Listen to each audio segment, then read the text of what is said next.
Section 6 of Sir Francis Drake by Julian Corbett. This recording is in the public domain. Chapter 3. The Mule Trains, Part 2. The luck indeed seemed turned at last, and in high hope, as night was closing in, a move was made for Venta Cruz.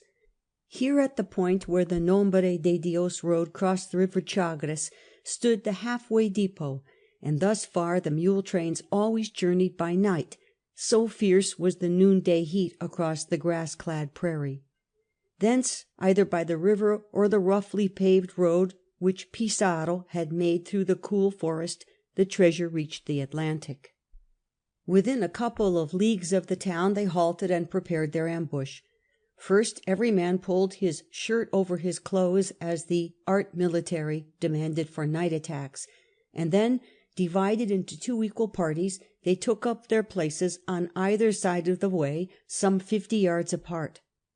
By this disposition the first and hindmost mules of the train could be seized at the same moment, and each party could use its weapons against the treasurer's escort without hurting the other. Thus, with every detail arranged and certain of their prey, they waited. For an hour the silence of death lay upon the grass-bound highway, broken only by the uneasy breathing of the crouching ambuscade and the murmuring voices of the tropic night.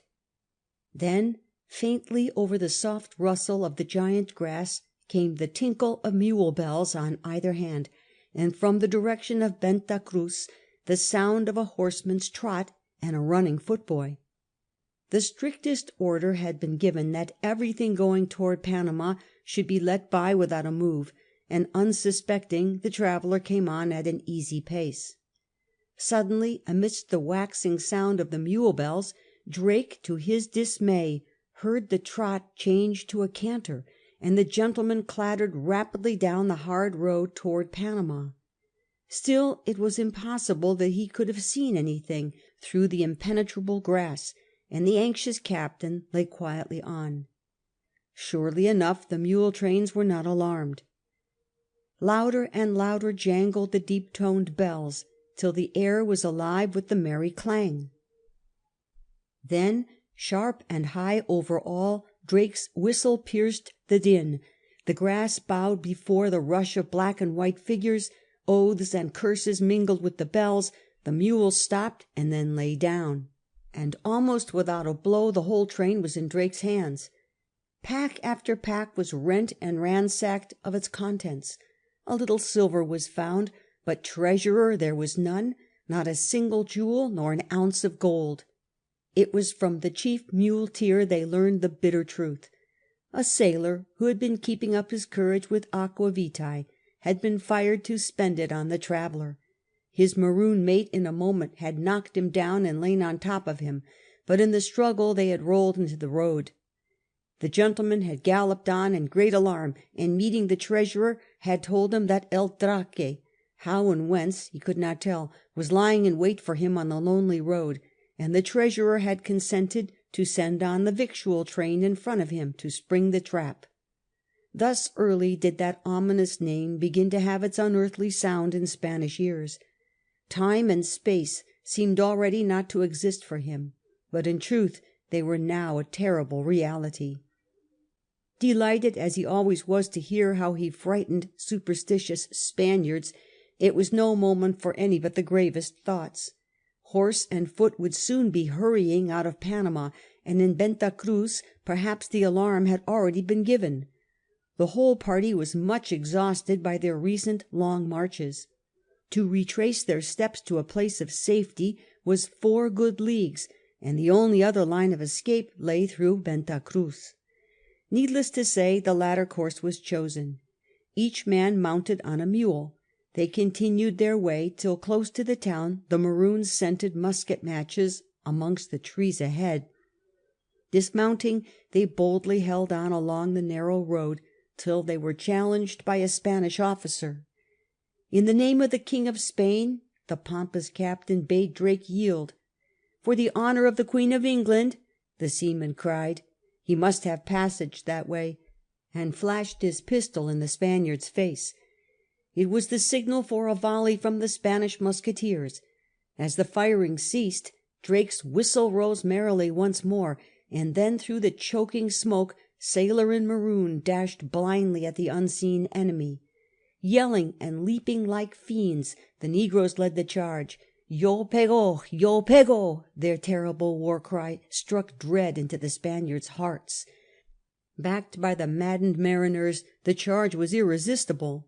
Without a check, the enemy was swept through the town gate, up the narrow street, and into the monastery, monks, soldiers, and civilians in a panic-stricken flock, and there they were safely locked while the victors pillaged the little town.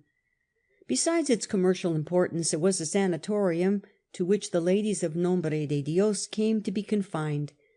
Drake had reissued his invariable orders that no woman or unarmed man should be touched, and even in the heat of the sack his savage allies did not attempt to disobey. Yet the poor distracted invalids never ceased their piteous entreaties until Drake himself came to their bedsides to comfort them. Surely never was a pirate so tender or with such a gentle name. For an hour and a half the pillage continued, till an alarm of horse interrupted it.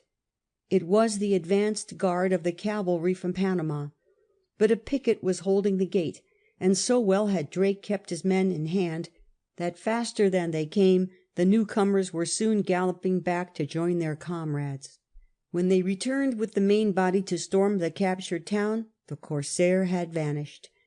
Far and wide the alarm spread.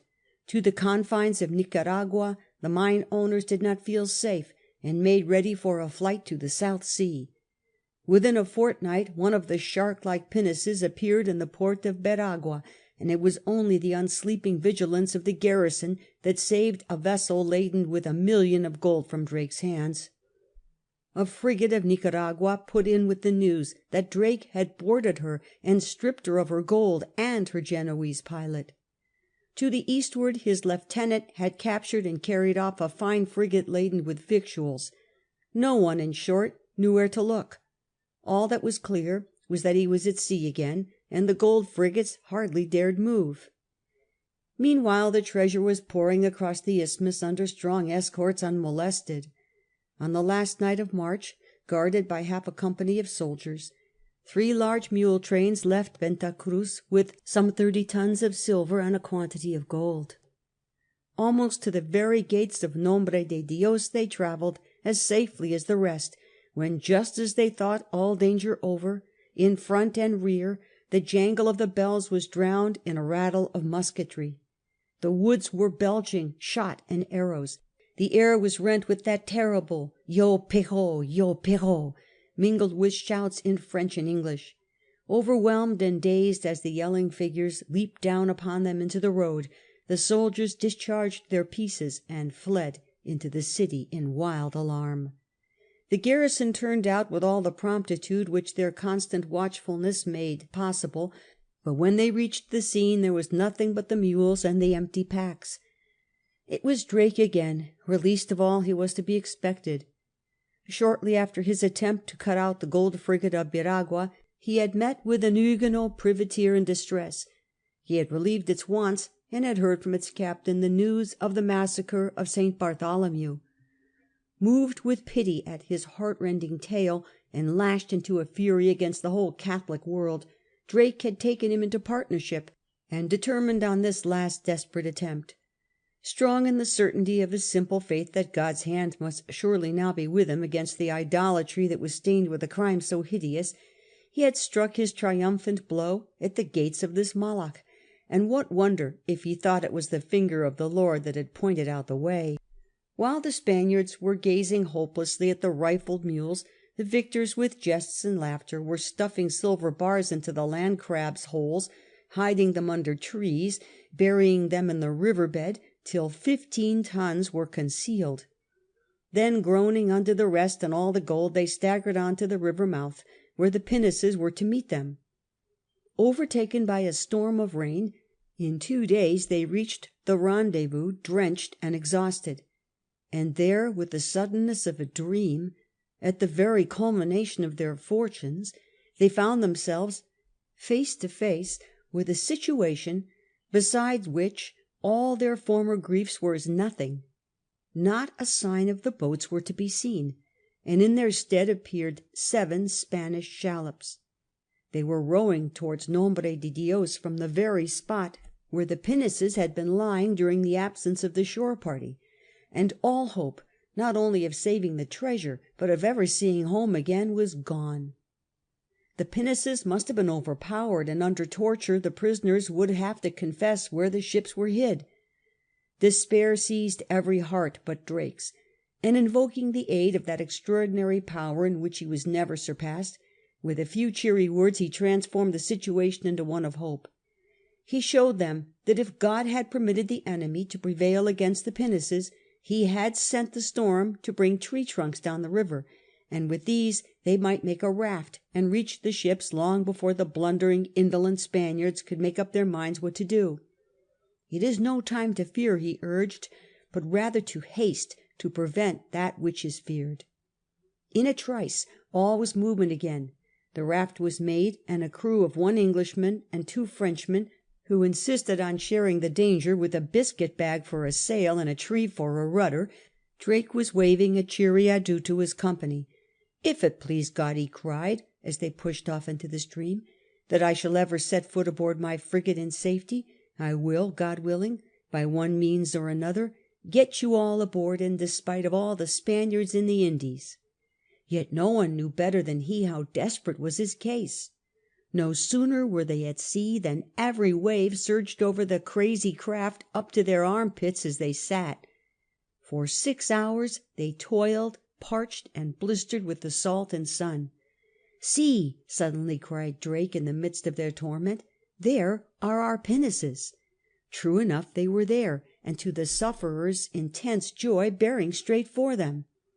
Drake declared all fear was over, when all too soon it was clear the pinnaces had not seen them, and in a few moments they disappeared behind a small headland, evidently meaning to stay there the night. Without a moment's hesitation Drake steered his craft straight ashore through the raging surf. Reckless as the Resolution was, the landing was safely effected, and running round the headland they quickly joined the boats. The crews were horror-stricken to see their disfigured captain with so ragged a following, nor would he relieve their anxiety till with cruel jocularity he had grimly enjoyed their dismay. It was not until he had ascertained that it was the gale which had caused their delay that he had mercy on them. "Give thanks to God," he cried at last, as he drew from his bosom a quoit of gold, "our voyage is made." Well he might say it. The shore party without further adventure was brought off safely with all their treasure, and much of that which had been buried was subsequently recovered, in spite of the Spaniards' efforts to find it. The booty they now had must have been very large.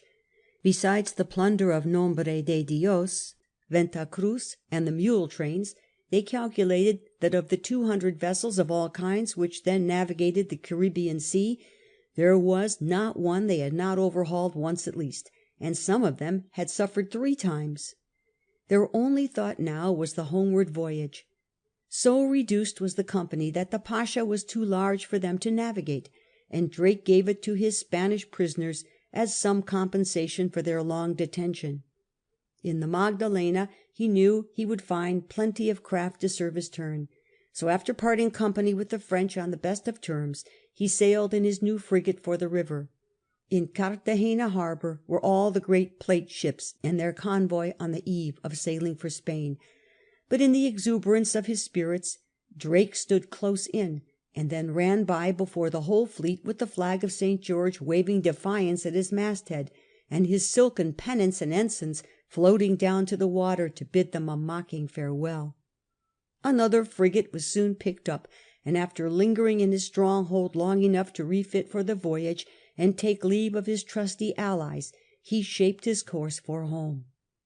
So prosperous was the voyage that he did not even touch for water at Newfoundland, as the custom then was, and on Sunday, August 9th, 1573, the good folk of Plymouth, to their preacher's dismay, came running out of church as the triumphant young captain's guns thundered a salute to his kinsman's batteries. End of Section 6.